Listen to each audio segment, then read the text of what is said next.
Looking back, I'd say I had a pretty enjoyable childhood. Nothing bad ever happened to me. I barely ever got sick, never broken any bones, or got into fights with my cousins when I visited. I was basically a picture-perfect child, not to brag. Except one time, when I was visiting my older cousins, I experienced the strangest event. And even today, I still can't tell myself that it was just my imagination. I was probably about 6 years old at the time, but I still remember everything about that night like it was yesterday. I was climbing trees with my cousins most of the day, and when it got dark, we went inside. My aunt and uncle went out for dinner, so it was just us left in the house. And then I suggested it. Let's play hide and seek. Sometimes I wonder how it would have been if I hadn't suggested that. Either way, it was Alex's turn to be first, since he lost rock, paper, scissors, and Ray and I scattered to find a hiding place. First, I tried to squeeze behind the sofa, my favorite hiding spot, but it was closer to the wall than normal, and as lanky as I was, I couldn't fit it that time.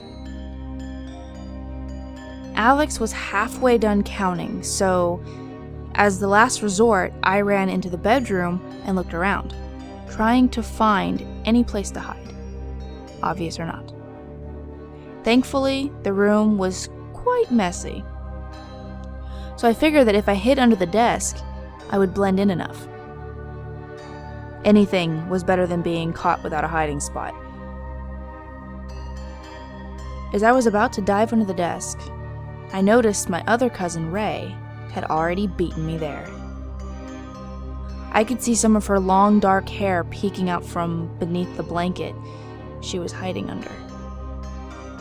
Alex was almost done counting, so I had no choice but to join Ray. I said to let me under the blanket with her, but when I reached out to pull some of it over me, she scooted away. I scooted closer and reached out again, whispering a really long "please," but she jerked away to completely avoid my touch. Fine, I thought.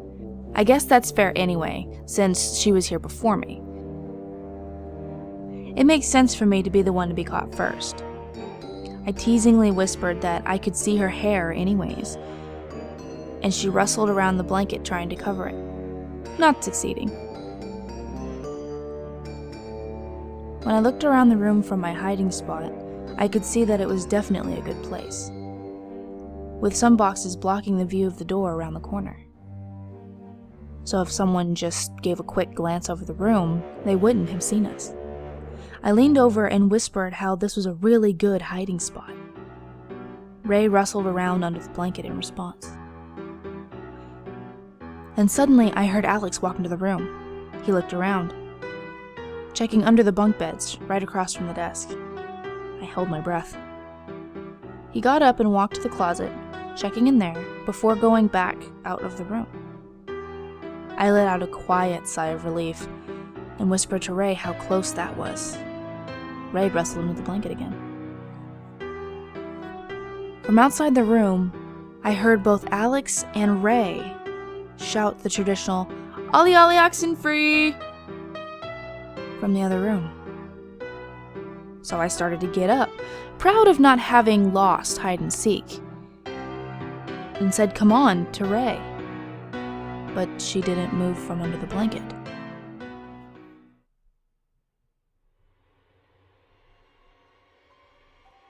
That was when I realized that I heard both of my cousins call for me to come out.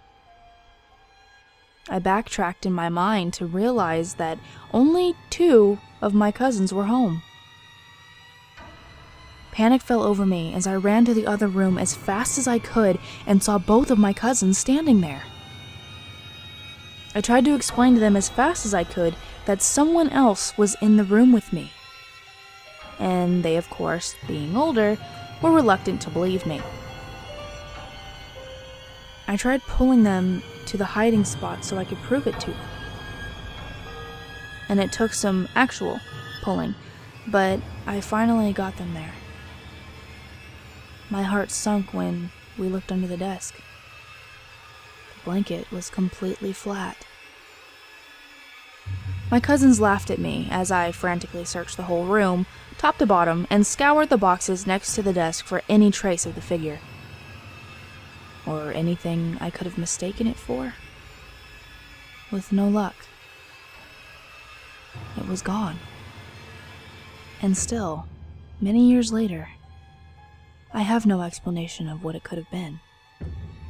And frankly, I'm glad I never got to see what was underneath that blanket.